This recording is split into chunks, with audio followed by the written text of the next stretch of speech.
The thoughts, opinions, and general overall shade thrown on High at 9 News are those of the individual speakers and not those of High at 9 News, its audience, or its advertisers. The statements made do not constitute medical, legal, or financial advice, and for advice tailored to your specific situation, please consult with a licensed professional.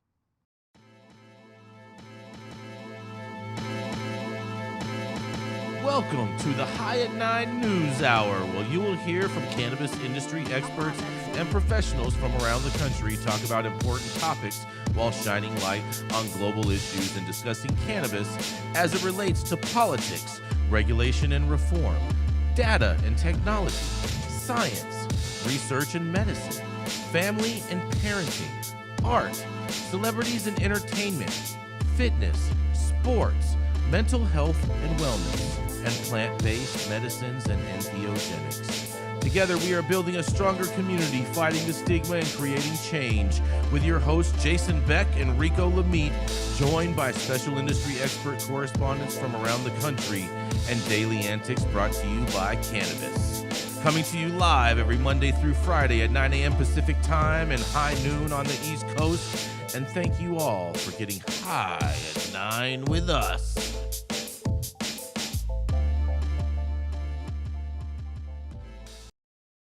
Oh, yeah, everybody. That's right. It's finally Friday, you guys. We finally made it. I hope you guys are doing all right. It's Friday, December 29th, and today, Rico, it's National Pepper Pot Day. You gonna make Pepper Pots. Pepper Pot Day.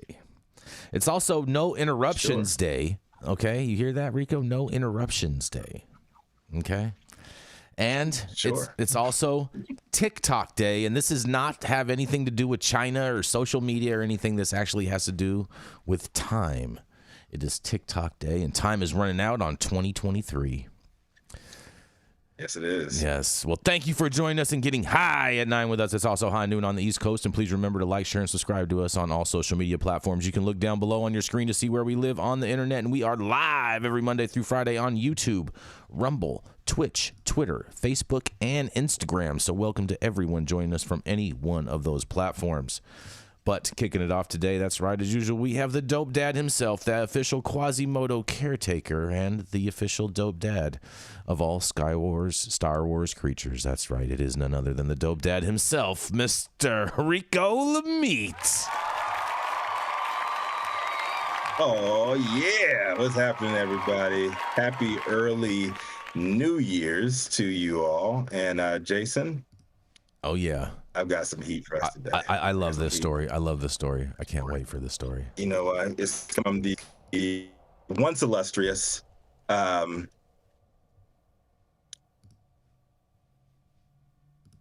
because you might have got some good news this week or bad news. Because Rashaan Evans just got released, right? So Rashaan Evans was the 22nd overall pick, first round of the 2018 draft, selected by the Tennessee Titans. After 4 years there, he played one for the Atlanta Falcons before being picked up this season by the Dallas Cowboys. 6 seasons in, 9 games this year. He's averaging $1.8 million a year salary, and I'd say, you know, up until this week, his brother's had a pretty damn good career. So what happened this week? Cowboys released him on Wednesday morning after playing in 9 games this season, 1 day after being arrested in Frisco, Texas, for marijuana possession. Damn. Frisco police say Evans was arrested for possessing between 2 and 4 ounces, which is a misdemeanor. The Cowboys, on their part, claim the 2 events were not related, downplaying the arrest's influence on the team's decision to cut Evans. Team officials said that a variety of factors were considered, including the Cowboys' need to clear a roster spot for offensive tackle Matt Waletzko. Okay.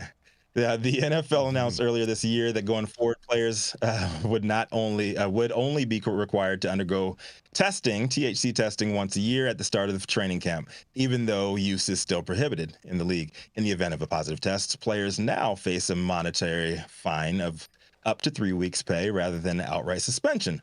USA Today has an online database of NFL player arrests. Hey, if you guys want to see some funny shit, go on that database, see some weird shit. A quick search revealed that of the last 10 arrests prior to Evans, only one was tied to THC possession. And it was also in Frisco, Texas, fellow Dallas Cowboy Sam Williams. You know, of the top 10 of the last arrests on the USA Today database, DUI, domestic violence, DUI, assault with a deadly weapon. 8 of those 10 players are still playing. They were arrested within the last month. And this dude got popped for weed, and he is not playing. He got dropped by the team. And you know what? I can't call it, man. I can't call it. All I can say is he was popped on Tuesday, dropped on Wednesday. Y'all tell me what happened here. You know, I'm Rico Lamitte, dopest dad for this on the street. I hope things get better in 2024. Good luck to the Dallas Cowboys if you guys are dropping guys because of simple possession. I mean, there's better things to drop guys off your team for. Just my thoughts. I mean, well, he obviously isn't that good. I mean, they had what was his name? Oh man, I just remember. He's played every single game, every team that he's played for up until this year. He's been pretty damn productive. And at the linebacker position, like even if you're not producing like high stats, if you keep on playing in every single game like that, there's a reason why you keep on getting picked up. He's a productive player. This is the thing, though, you don't have to be a but to the organization, he's obviously not that valuable. I mean, you had Michael Irving smoking crack cocaine, bro, and he still won the championship for him, and they didn't cut him. Crack cocaine isn't weed. You're right. What does the Players Association say about this? We'll see. It just happened this year. It just happened 2 days ago. So we've yet to hear from that.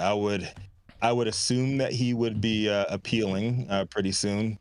But they said that they're inviting him back on the practice squad. So you know at first I thought this. I don't know. Well, hold on. Even better for you, Rico. At first, when I first read this headline, I thought he got arrested in San Francisco because it says arrested in Frisco. Yeah, and so I was like, get the hell out of here. I was like, who the hell is dumb enough to get arrested in San Francisco? Like, they don't arrest anybody even for fentanyl, let alone for weed. For possession. I don't know. I don't know though.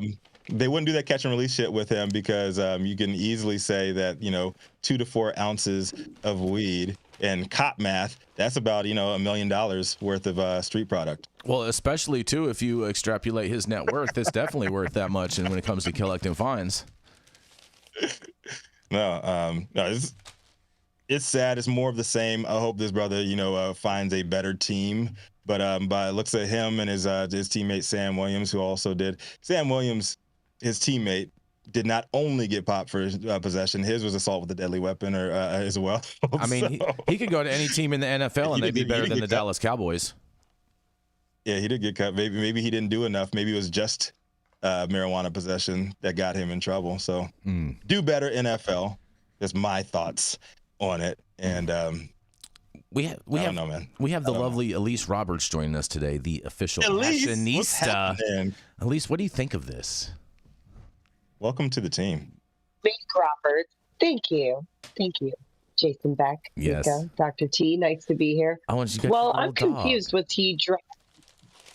Yeah, so and Miss Axl Rose in the house as well here. Mm-hmm. I'm confused. Was he dropped because of the cannabis or because he's not a good player and they're using the cannabis as a reason?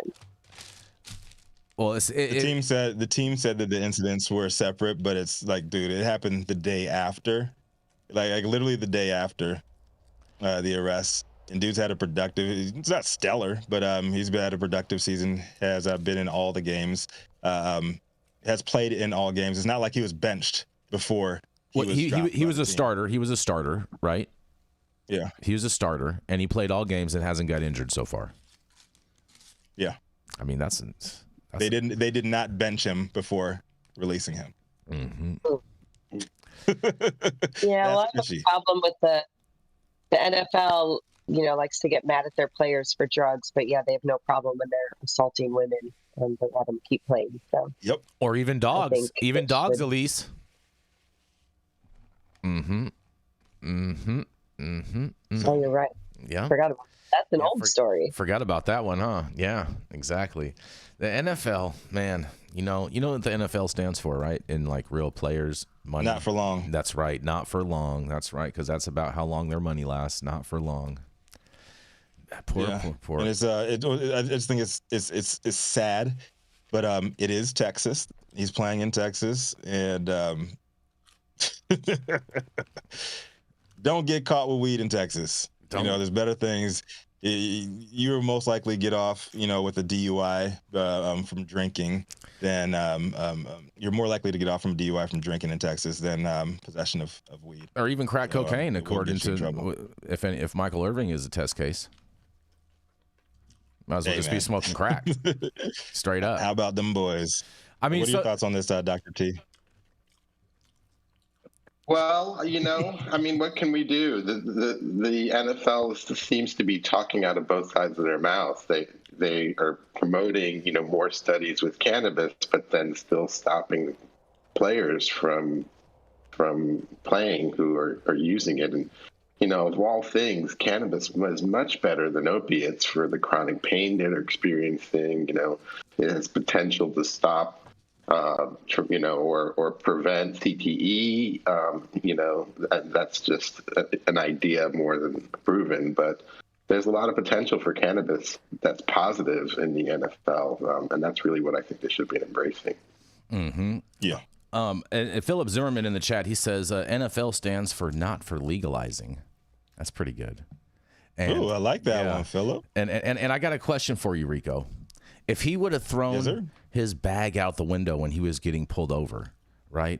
Would that at that point be called tumbleweed? I know. Adam's a little slow on the soundboard today, apparently, but it's all right. I don't know, man. There we go. There it is. Yeah. He got the Aquanet in his ears. Yeah. Exactly. It's just the feathers, bro.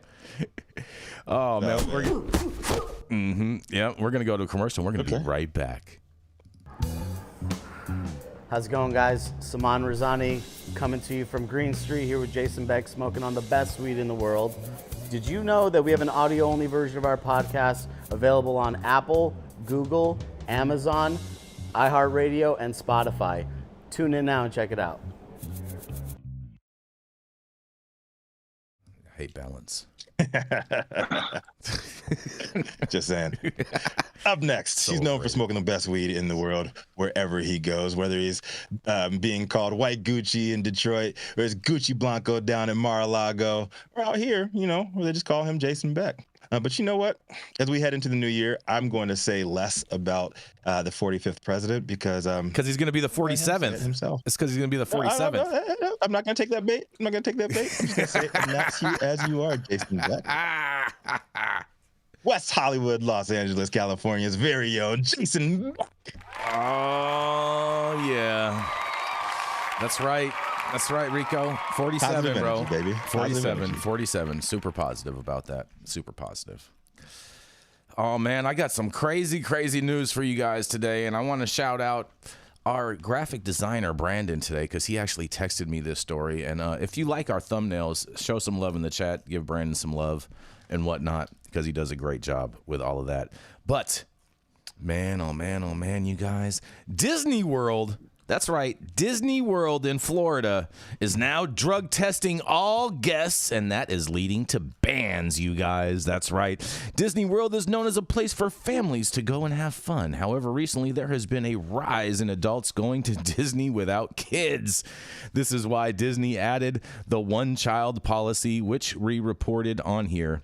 However, there has been another issue plaguing Disney World, and that is drugs. Because of this, Disney World is now drug testing guests when they enter their parks, leading to many bans. And by the way, this news thing actually came out of a thing. Is hilarious. The name of it's called Mousetrap News, you guys. But many people see Disney as a destination for drinking. In fact, it's so prominent there that Disney removed the drinking age in their parks, which we reported on here. But very few people talk about the drug issues at Disney World. And in fact, we learned how bad it really is in form and from an intellectual source. It's this rampant drug issue that's causing Disney to drug test guests prior to entering their parks. According to an internal source, drugs are a huge problem at Disney World. In fact, it's estimated that 4 out of 10 adults at Disney are under the influence of various drugs. This becomes a problem when it leads to fights and other altercations with guests. It also leads to guests yelling profanities at other guests in lines, like Soren, for example. Our source confirmed that the problem gets worse every year. Well, maybe if the lines went faster, people wouldn't yell so much, but nonetheless, our source confirms that this rising use of drugs is making their parks more dangerous and less family friendly. And we all know Disney is moving away from the family unit by making Moana the first transgender Disney princess and Alyssa marrying a woman. However, they are at least trying to keep their theme parks family friendly. There are even accounts of people selling drugs inside Disney World.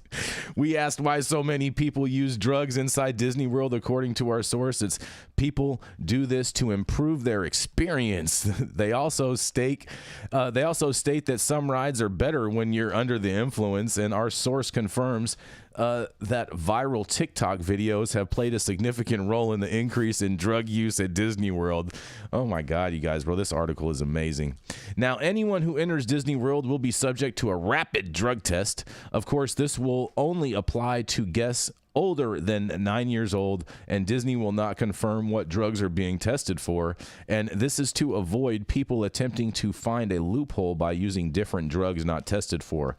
However, as time goes on, people will probably figure out which drugs are tested for and which aren't. And the rapid drug tests use proprietary technology developed for Disney. Upon going through security, guests stick their fingers in a new device. This device scans their finger and will have results in seconds. Many people are concerned that this will make the security lines longer at Disney World. While it may have some impact, our source doesn't expect it to be significant. In the drug test result, if the drug test results are positive, security will take that guest off to the side. They can appeal it with a more in-depth drug test in case of a false positive. However, if they fail the appeal as well, Disney will not discourage them from attempting, or will allow them into the park and that day and hit them with a 30-day ban from Disney World. This is to discourage them from attempting to show up in the parks again under the influence of drugs. If a guest fails the drugs test more than 3 times at Disney World, they may be subject to a lifetime ban from Disney World, you guys. Man, oh man, oh man. Disney World I don't know if this is the happiest place on earth anymore, but I can't wait to hear what y'all have to say about this. Disney World testing patrons 9 years and old and up. I don't even know how that's even legal, but nonetheless, I'm sure Governor DeSantis will take aim at that of them drug testing these minors. And nonetheless, this is Jason Beck for the High at 9 News. What do y'all think about this? And you gonna put on some mouse ears for this one? I got so many questions, man. Like, number one, this Mousetrap News, is this like the right-wing Disney tabloid? I don't know, bro. Someone just texted it to me today. I've never heard of this publication in my life. Get this shit from? Bro, it's our vetted team out there sourcing the stories that you need to know about. You know what I mean? You know it. What is this shit? Hold on, Rico. Breaking news: Moana is transgender, and Elsa marrying another. I'm not against those things, but like, what? I mean, you know what it is. Disney go woke, go broke. You know what I mean? This sounds like Ron DeSantis's hit team wrote this article right here. This isn't a real story. This is 100% a real story, bro. It says this rule is just a rumor spread by a satirical Disney news source, Mousetrap News. Mm-hmm. Damn, Jason. Hey. Fake news. I don't know, bro. They're testing. This says Disneyland, Disney World. They're testing kids for drugs, bro. No, you can't test for drugs by scanning somebody's finger. I think you could. I think you could. I think you could, Dr. T. No. 100% the same way. I think you could. I think you could. All bullshit aside, I think you actually could, because if you're testing for residue of drugs on their fingertips, just like when cops slide your ID through the scanner and that detects to see if you have cocaine or other residue on your driver's license at the same time, I think they could do that just like that. And I'm surprised I'm surprised since Disney came out with this test, I'm surprised that all these states aren't contracting with Disney to see if people are drug driving or not. Because apparently they can make better tests than everybody else. You know, the best way to beat those tests is just not take them. I mean, or the better test is just smuggle the drugs in the park and take them once you're inside instead of doing them before you enter the park. Right. But is it true that people are taking drugs in Disneyland For or sure. Disney World? Disneyland is designed for psychedelic drugs, Dr. T. Okay. All right. The first time I went to Disneyland, I learned the actual true definition between a theme park and amusement park. And that is basically none of the rides are extreme. They're all just like slow poke rides, and that's the difference of a theme park. An amusement park, you have like thrill rides. Park, it just has like it's just themed rides. It's themed soft ass rides, exactly. Nothing scary. Nothing that's gonna like make your heart pump. Okay. Nothing that making you gonna feel any G-forces. They don't have Space Mountain anymore. Space Mountain wasn't amazing. It was lame.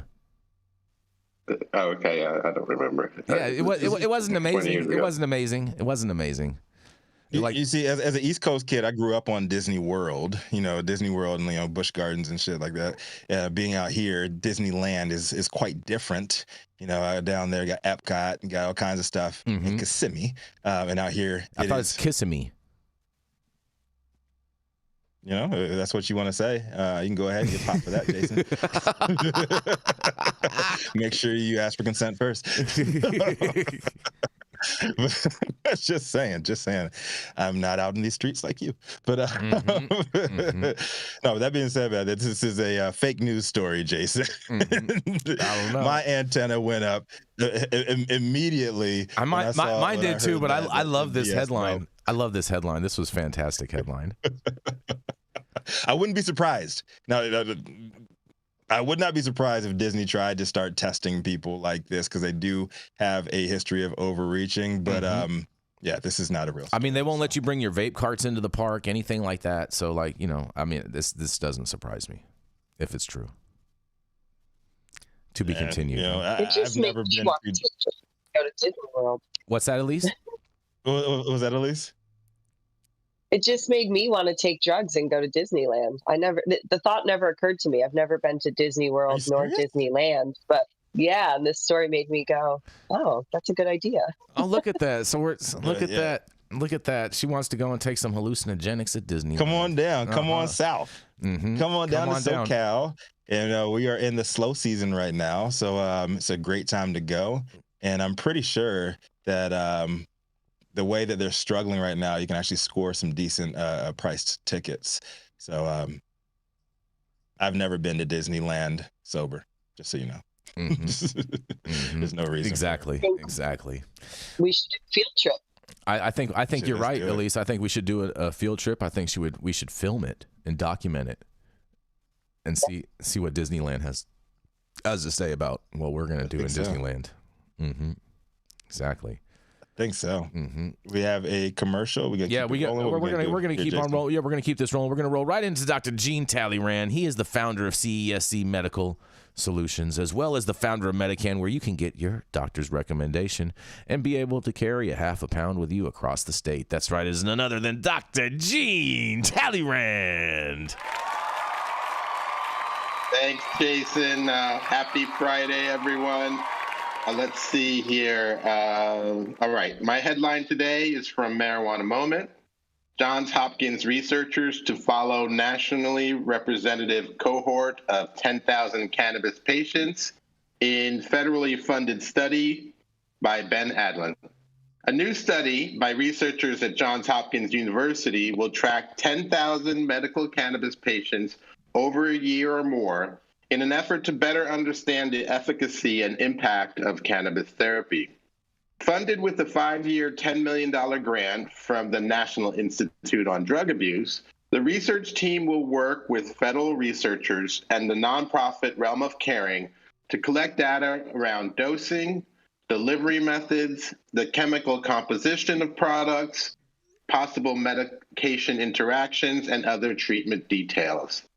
Study co-creator Ryan Vandry, a professor of psychiatry and behavioral science at the Johns Hopkins University School of Medicine, said in a statement, "We hope to provide some starting points for understanding what types of products may or may not be helpful, and what type of products may be more risky for use in certain populations or for certain therapeutic purposes." Under the umbrella term of cannabis exists hundreds of products that are all different in very important and significant ways, he added. We're trying to narrow the scope a little bit, find areas of real promise, and focus the science on those. As a cannabis scientist, I've been waiting for this news for 8 years. As I see it, the best way to study cannabis is using real-world products and observing real-world effects. Too many studies focus on isolated THC or CBD, which are not what the community uses. So a shout out to Johns Hopkins for getting this funding from NIDA. But that's also a problem. NIDA is funding the research. NIDA's mission is to advance the science on drug addiction. No wonder Dr. Vandry's statement discusses the risk of cannabis use in certain populations. I'm concerned that he will focus more on the risk than the benefit of cannabis. A Johns Hopkins press release states that the National Cannabis Study is part of a larger cannabis and health research initiative. Johan Struhl, a project collaborator and mental health professor at Johns Hopkins, says, "We're tracking patients with multiple assessments over the course of their first year, with more tightly spaced assessments toward the beginning, because our assumption is that as people are starting their medical cannabis journey, they're likely going to try different products until they find the products that best help them with their symptoms." Addressing cannabis research barriers has been a key priority for multiple federal health agencies as scientists continue to face an onerous and costly registration process to access cannabis due to its current status as a Schedule I drug under the Controlled Substances Act. This policy is actively under review by the DEA. So Johns Hopkins will be observing 10,000 medical cannabis users and thousands of products in order to determine what works and what doesn't. We've been asking for more studies. Is this good news? Is this a good response to our ask? What do you think? This is Dr. Jean Talleyrand with High at 9 News. I'm skeptical, Dr. T. Thank you for covering this one, Dr. T. It's very, it's something that we need to look out for. Make sure he's not coming in from the angle where he's more focused on the risk than the benefits there. But yeah, we'll keep our antenna out for this one, man, and then follow your lead on this. Yeah. I don't know. I'm skeptical. I'm very concerned. Anytime you involve NIDA, I'm always skeptical. I always feel like you're setting it up for failure. Yeah, I was so excited. Going with an open mind, though. Yeah, I was excited because I was like, exactly what we need to do. Finally looking at the products that are being used in the community. You know, this is really where the research is missing. But, you know, I'm skeptical also when NIDA's at the helm. So we'll see.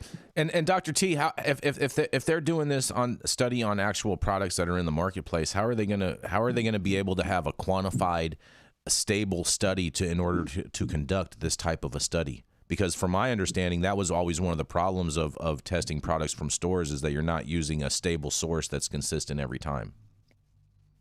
Well, that's, you know, part of the challenge of the research is that the products change, you know, from batch to batch. The good news, though, is that regulators have asked for product testing. So we at least have products with some we can identify the products by their content. And so those COAs are really helpful in our research. So since they test by SKUs, Dr. T, can we call that skewed testing? You can. SKUs are skewed. I keep computers puting. You got any thoughts on this, Elise? There's some interesting news. Johns Hopkins University. Yeah, I mean, I was happy that they were going beyond just THC and CBD isolates, and looks like testing whole plant medicine. And again, you know, what people are actually using in the community. But like you guys, I'm concerned with who's funding the study. Always follow the money. Always follow. Yeah, and I looked at the principal investigators, Lisa, and they're all, mental health professionals, psychiatrists, no oncologists, cancer specialists, so issues. Mm-hmm. Very true. Very, very true. Very, very true. We still see. I guess. So the jury remains out for deliberation on this. Am I correct on that, Dr. T? Like, we're hoping for the best, but we're going to expect the worst, and we'll see what the outcome is. And I'm sure you'll do a follow-up. You'll do a follow-up story once we have some results from this. Yeah. Absolutely. Oh, I can't wait. Time will tell. We'll be hopelessly optimistic, I would say, Rico. I'm always optimistic first, man. Oh, man. We're going to go. Half full. I'm happy to be vertical, baby, not horizontal. Let's go. Oh, boy. We're going to go to a commercial. We're going to be right back. The Control Tower from Highly Educated has perfected the dab. Utilizing the concept of thin film evaporation, you can waste none of it and taste all of it. The micro texture of the SE pillar increases nucleation at elevated temperatures. And with the tower propelling at 2,600 RPMs, it's certainly the most efficient dab experience to date. The Control Tower from Highly Educated. Oh, yeah. Stop whatever you're doing. Make sure you hit that like button. I know you'll appreciate it. We'll appreciate it, and YouTube will appreciate it also. Also, make sure you subscribe to the channel if you have not subscribed already. And all of the articles that we cover on today's show, you can see on our website and read at www.high9news.com. Happy New Year. I'm Jason Beck, and this is Smokey Vanilla. And if you want to feel as good as I look, then you need to get yourself a stretch and smoke with Smokey Vanilla. That's right, baby. I'm Smokey Vanilla with my background in kinesiology. I'm a sports massage therapist and stretch coach. I focus mostly on athletes who have chronic pain or injury due to their sport, or the legends of the chronic in the game, baby. Oh, yeah, you know what it is. We just stretched, and now we're gonna smoke, because you know what it is. That's right. I love intuitively creating a session based on the individual I'm working with. We'll go through a few assessments, look at the past health history, injury, or anything that's still affecting you today, and create a customized session just for you. Let's go. Woo!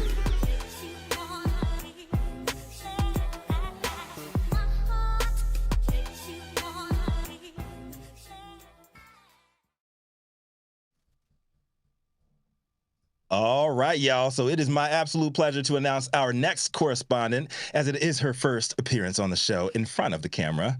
Over a decade of executive industry experience under her belt, she's a CMO, brand strategist, event producer, Emerald Cup and international competition judge, public speaker. And if you've been in California industry over the past 10, chances are you have crossed paths with the Hashanista herself, Elise McRoberts.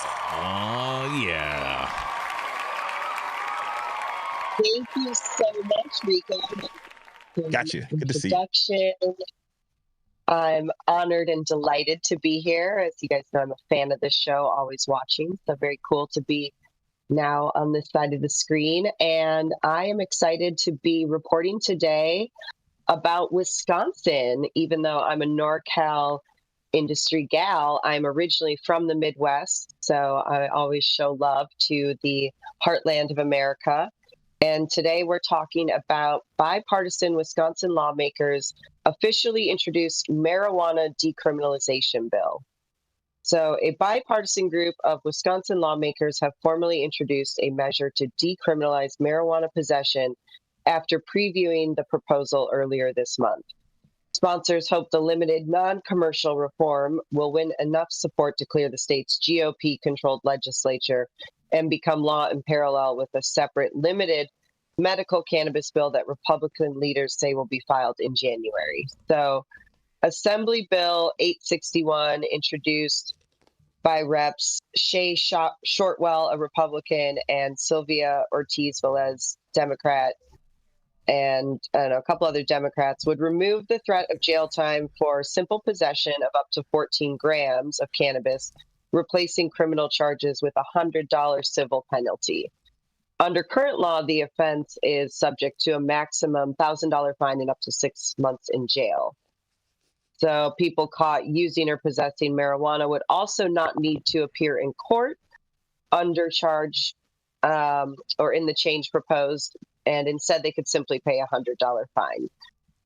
So the measure would also stop courts from counting possession convictions involving up to 28 grams of marijuana, meaning people would not be charged as repeat offenders for possession of small amounts of cannabis. For larger amounts, the bill would reduce imprisonment time for repeat convictions from 3.5 years down to 90 days. Possession of drug paraphernalia, meanwhile, would be punishable by a $10 civil forfeiture under the proposal, down from as much as 530 days in jail. So basically in Wisconsin right now, yeah, you can get charged $500 and go to jail for 30 days for just paraphernalia. And this bill would change that. So, and also change the lower possession limit. So it goes on in more depth. And, you know, I think my thoughts on this are Wisconsin's one of the last states in the Midwest holding out on cannabis. And so decriminalization is definitely a good step. But I'm very curious to see about the medical bill that will be introduced early this year. And yeah, I mean, I'm a big fan of decrim in all ways. So this is definitely good. But what do you guys think? And this is Elise McRoberts, the Hashanese, High at 9 News. Oh, yeah, there we go. Good reading on that one, Elise. This is a great, I say it's a good, as you would say, Jason, evolution. It seems like the Republicans have evolved from earlier this week when they're having their closed door sessions. Of course they have. And they're going to go tit for tat with the Democrats here. I think it's a win for the people of Wisconsin. I agree. I mean, well, hold on. When I was in college, my $500? girlfriend was up there. I used to go up there every week, and I'm surprised it lasted this long without decriminalizing before the rest of the Midwest. $500 fine for getting caught with a pack of papers. Am I right about that, Elise? Yeah, and possibly jail time. Possibly jail time. For a pack of papers. Yeah. Because that would be considered paraphernalia, you guys. Just so you know. Yeah. So you know. That is what that is. But they're proposing to reduce it to $10? Yep. I think that's great. That's great because now just add it to the price. well now if you get caught now you're get a rebate. Now if you get caught with an actual joint, then you're only going to get fined $110 because you get a $100 fine for the weed and $10 fine for the paper. I think it's an excellent advertising strategy. If you are a head shop in Wisconsin, like, yo, if you get popped for having any of our papers or whatever, we will pay your fine. You bring your ticket into them, and they just post all the tickets on the wall. No, but like, they should have someone take a picture of them, bro, and then do like you know how they do with all the stars and all the businesses in Hollywood where they have the celebrities on the wall, and then that could be their wall of fame. You know what I mean? Like yes, dude, that would be dope. I would go to that head shop just to check that out. If they did that. This is I mean, it also I missed this part, but this is kind of cool. Another change, it would limit the liability of employers who choose not to test workers for THC. So that means they're saying if employers choose not to test their employees for usage, then they, would not be in trouble for that. So that's good because I think that leads to more employers not testing people, which is what we want. Well, apparently you can be underage in Illinois and buy an AK-47 and drive up to Wisconsin and shoot and kill somebody and be released from jail, but you can't smoke weed. Oh boy, Always See what I did there, always Jason? with a Debbie Downer shit, Rico. Always with a Debbie Downer. I'm just saying. I mean, that's Wisconsin law. He was able to do that shit. I mean, Chicago suburbs, drive up there and shoot some, kill some people. So you're telling me that it's more dangerous? Get off scot-free. It's more expensive to get caught with a pack of papers than it is with a AK-47. In Wisconsin. But what if your weed is AK-47? Hey, you see what I'm saying? You see what I'm saying, Rico? If it's THCA, then you good, baby. I mean, until you light, at least until you light it. At least until you light it. I mean, you know, there was that couple in Tennessee that wasn't so lucky, sitting at the bus stop smoking their THCA. They just bought in the head shop, and all of a sudden, yeah, there we go. They're getting wrapped up. All of a sudden, and they're like, "Hey, it's THCA. We just bought it from the store." Cops don't care. No, what's weird is because I was at a wedding in Sheboygan, Wisconsin, this summer, and hold on, what city? I went into in what city? Sheboygan, huh? Vegas, Sheboygan. Oh boy. And Shea Vegas, if you will. And I went to a vape shop in there, and they had THCA flower, and they had Delta 8. Excuse me. So I don't doubt that for 1 second, Rico. That's oh my goodness. So I don't know, man.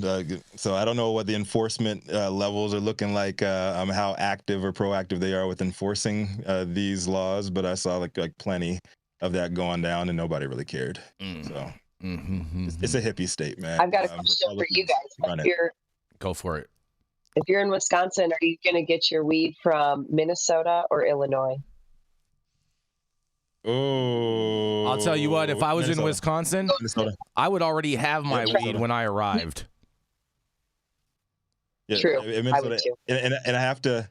Yeah, I was in Chicago last month, and I tried to support, the legal businesses every time. Like, dude, I went to like 3 different dispensaries, 3 different brands and products. It was not good. Well, they actually do have some good weed. I had to go get it back from my OG.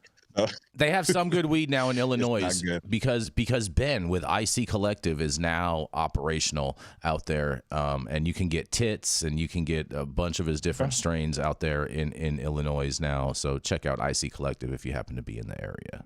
Okay, I'll definitely stop by next time in the Chi. I'm usually out there like every other month. Yeah, it was not a good look, and I was very, very upset. Like, we used to sell those Mexican bricks back in the day that were about the same quality that I'm buying in the dispensary. But like a lot less lumber here, though, right? A lot less lumber in there. Yeah, a lot less. Yeah, there's less seeds and sticks like we used to. Yeah, that's what we call the lumber yard.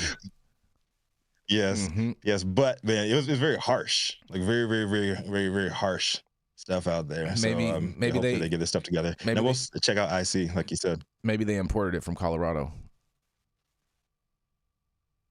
Just saying. Get the drums over there for him, Adam. I don't know. Adam's doing something. Jason's not a fan of Colorado. He's got. At least I would go to Minnesota like 11 out of 10 times as of right now. People just don't understand, and we're just getting to understand this in California, that cannabis is a perishable product. That's right, Dr. T. Yeah, we've got to have some born on dates and definitely quality control as we're putting it out there in the legal market. Well, I mean, what we need to have is some expedited to shelf control, because that's one of the biggest hiccups as far as quality cannabis is that big month delay before when it's actually jarred to when it actually gets finally certified to be able to sell on a shelf. And so that's one of the biggest. Yeah, that's a problem. That's a big problem. Having to wait. The opposite of what New York is doing, so. Oh man, you're funny, Rico. You are so funny. I'm just saying.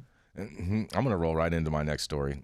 I think you guys will enjoy this. At least I know you'll enjoy this, Rico. Let's do it. A new agency will oversee Virginia's medical marijuana program in the new year. That's right. 2024 is just days away, you guys, and the new year means a few new laws for Virginians.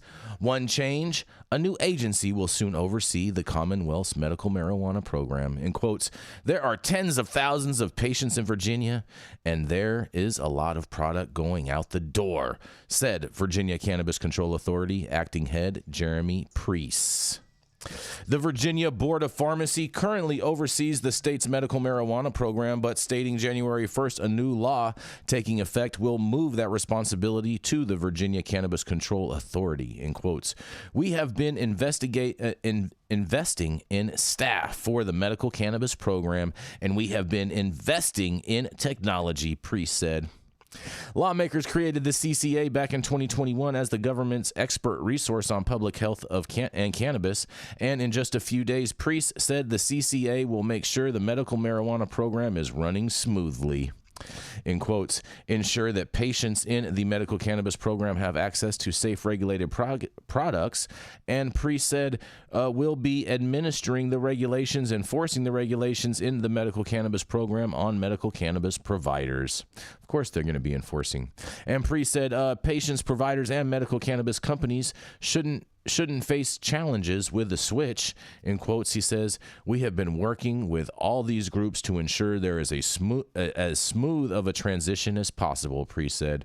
But he also said his team will enhance the program, a big priority, getting a seed-to-sale software to track medical cannabis from cultivation to sale at a medical dispensary. It's something Priest said other states have.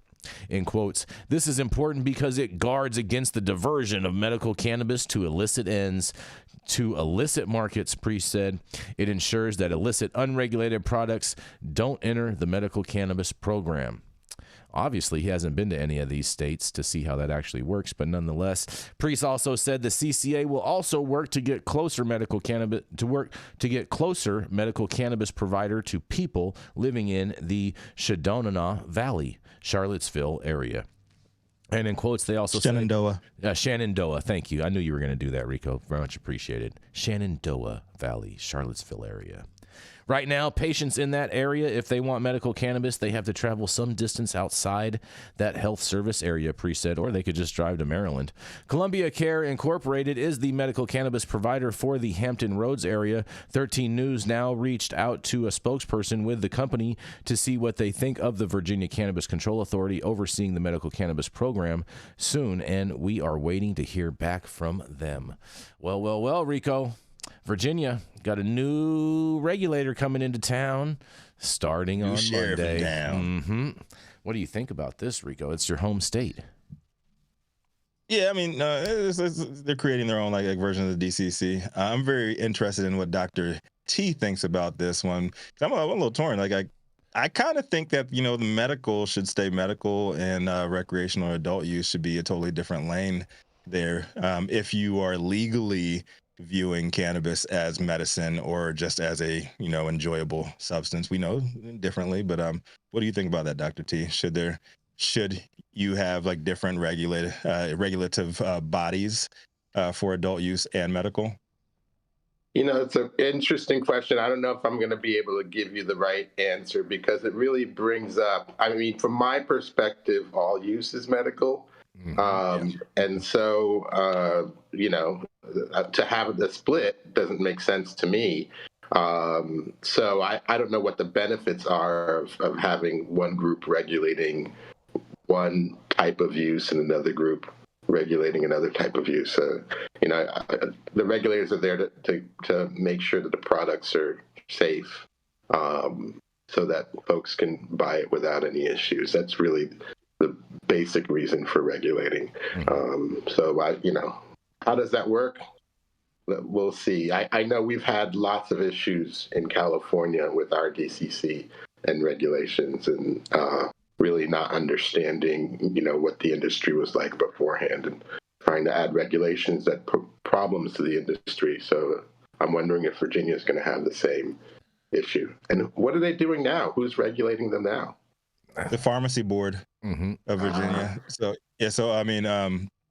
I just think it's like interesting because you can have I don't know. We had Lori Ajax with our first leader, and she was a executive from the alcohol industry, and a lot of people, a lot of states are choosing people that might have been successful in other businesses or other industries that were not cannabis, and they're putting them in place, and they're all. It's the blind leading the blind. They're all failing. So I think it would be, it'd be interesting if you actually have somebody who views cannabis as medicine, or you have somebody who's used to running the pharmacies, see how the state would be run on the adult use side from somebody who actually views it as medicine and not as a selling liquor.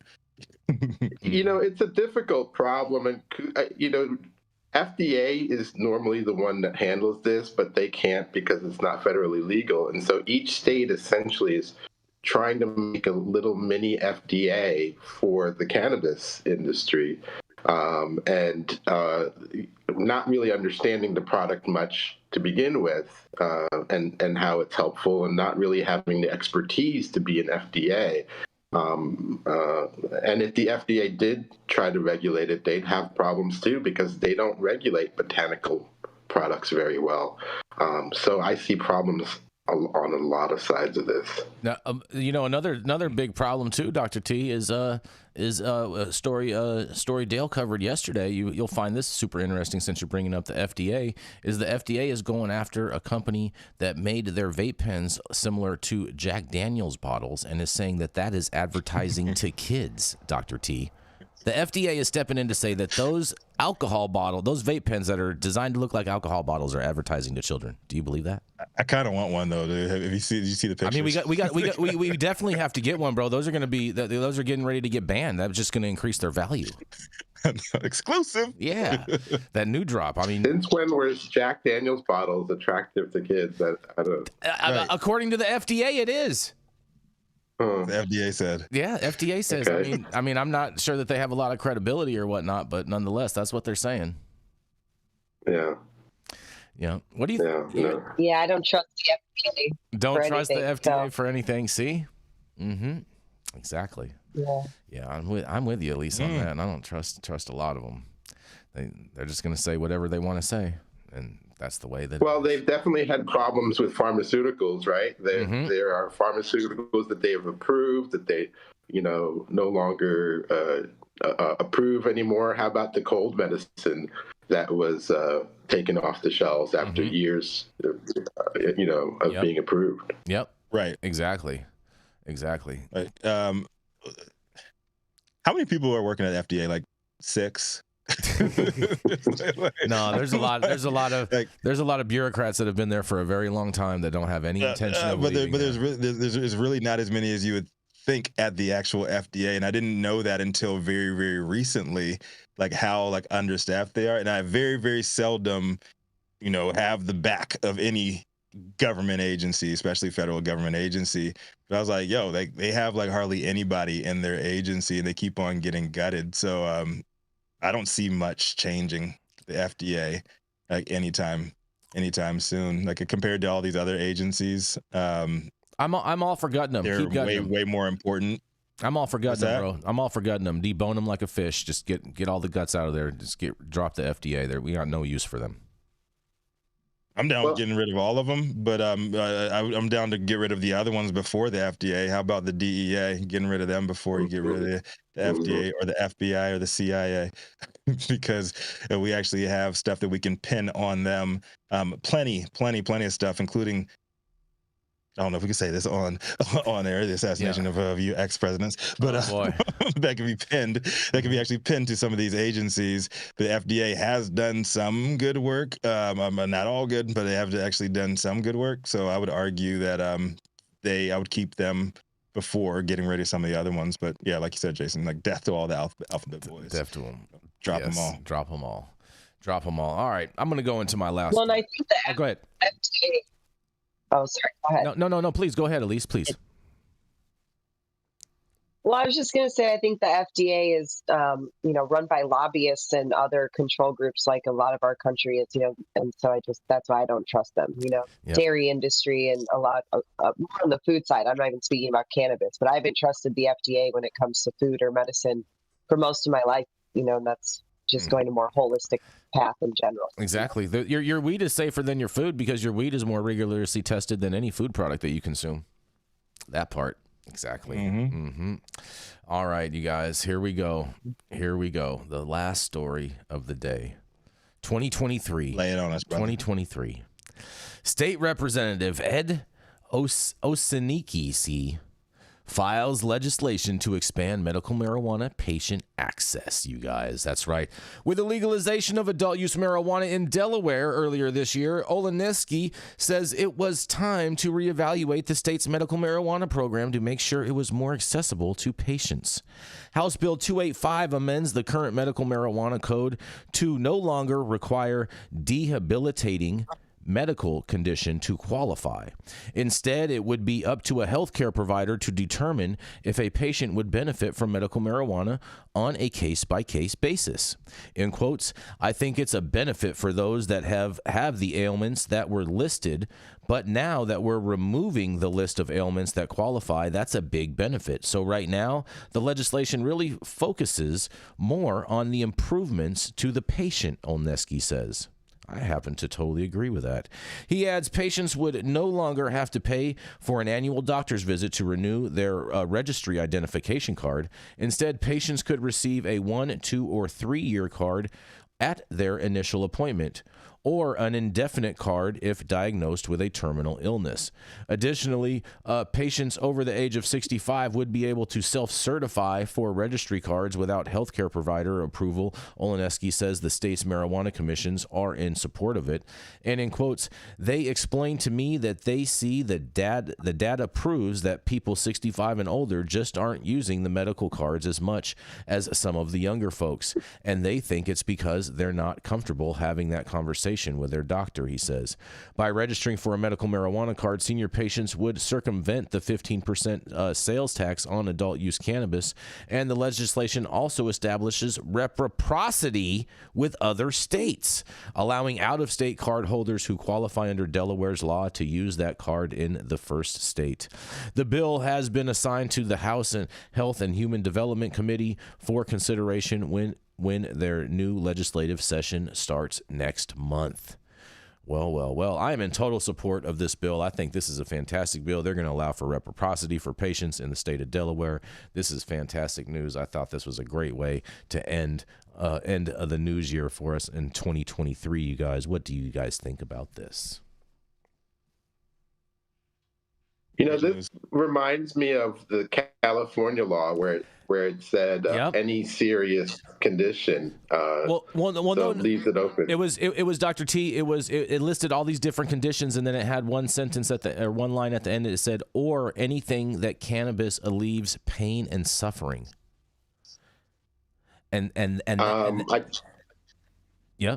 I think it said any serious condition. But shout out to Dr. Todd McCorea, who's passed away for putting that clause in there. That was a stroke of genius. Yeah, and they wanted to rip that. They wanted to rip that thing out. They were being told during the initial filing that if they took that out, they would have much broader support.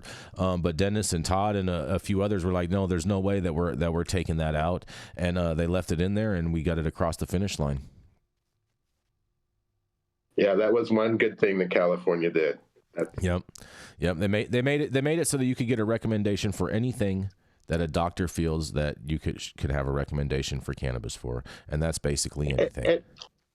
And I'm not against over-the-counter access to cannabis. I mean, you should be able to pick it up. It's safer than aspirin, and if aspirin's over-the-counter, then cannabis should be over-the-counter.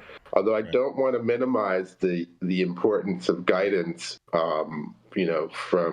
from a medical provider.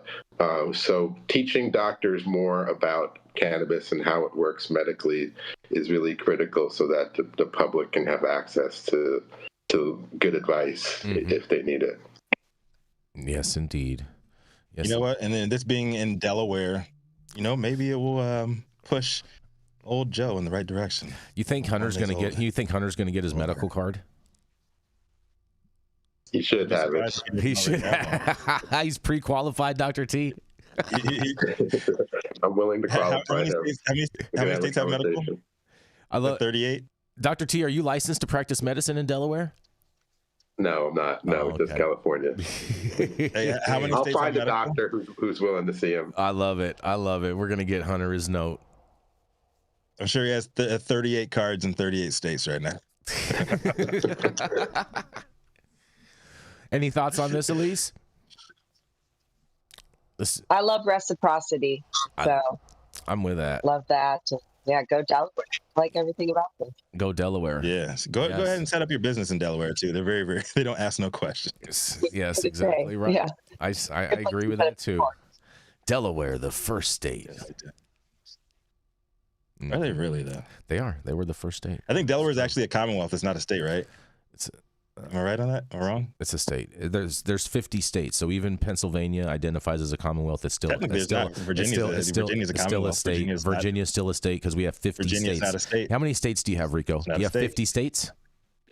Do you have 50 states in America? It's a commonwealth. 50 states in America. That's what they teach you in elementary school, Rico. We don't.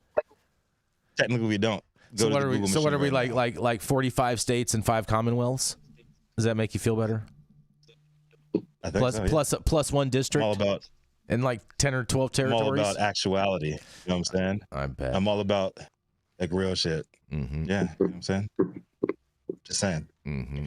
I got the baby in the background. Let's do this outro, man. This is our last show of 2023. My aunt just texted me. As my daughter cries in the background. My aunt just texted me. She said Disney sucks, and she can't believe that Jack Daniel's bottles are approved. See, this is why you can't be putting out that fake news, man. Like certain folks don't have the time, energy, or the age to go back and check to see if shit is real. Yeah.